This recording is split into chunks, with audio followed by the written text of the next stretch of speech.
It was less than a year after September 11th, and I was at the Chicago Tribune writing about shootings and murders, and it was leaving me feeling pretty dark and depressed. I'd done some activism in college, so I decided to help a local group hang door knockers against animal testing. I thought it'd be a safe way to do something positive, but of course I have the absolute worst luck ever, and we were all arrested. Police took this blurry photo of me holding leaflets as evidence.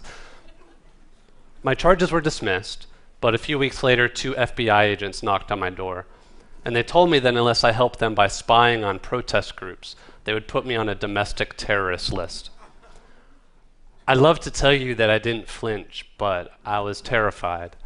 And when my fears subsided, I became obsessed with finding out how this happened, how animal rights and environmental activists who have never injured anyone could become the FBI's #1 domestic terrorism threat. A few years later, I was invited to testify before Congress about my reporting.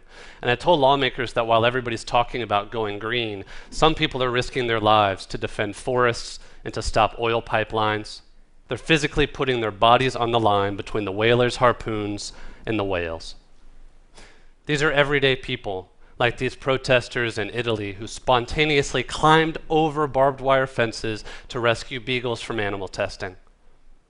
And these movements have been incredibly effective and popular. So in 1985, their opponents made up a new word, eco-terrorist, to shift how we view them. They just made it up. Now these companies have backed new laws like the Animal Enterprise Terrorism Act, which turns activism into terrorism if it causes a loss of profits. Now, most people never even heard about this law, including members of Congress. Less than 1% were in the room when it passed the House. The rest were outside at a new memorial. They were praising Dr. King as his style of activism was branded as terrorism if done in the name of animals or the environment. Supporters say laws like this are needed for the extremists, vandals, the arsonists, the radicals. But right now, companies like TransCanada are briefing police in presentations like this one about how to prosecute nonviolent protesters as terrorists. The FBI's training documents on eco-terrorism are not about violence, they're about public relations. Today, in multiple countries, corporations are pushing new laws that make it illegal to photograph animal cruelty on their farms. The latest was in Idaho just 2 weeks ago, and today we released a lawsuit challenging it as unconstitutional as a threat to journalism. The first of these ag-gag prosecutions, as they're called, was a young woman named Amy Meyer. And Amy saw a sick cow being moved by a bulldozer outside of a slaughterhouse as she was on the public street. And Amy did what any of us would. She filmed it. When I found out about her story, I wrote about it, and within 24 hours it created such an uproar that the prosecutors just dropped all the charges. But apparently even exposing stuff like that is a threat.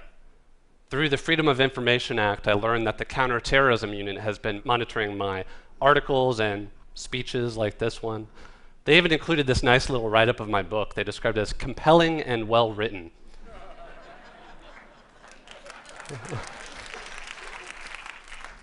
Blurb on the next book, right? The point of all of this is to make us afraid. But as a journalist, I have an unwavering faith in the power of education. Our best weapon is sunlight. Dostoevsky wrote that the whole work of man is to prove he's a man and not a piano key. Over and over throughout history, people in power have used fear to silence the truth and to silence dissent. It's time we strike a new note. Thank you.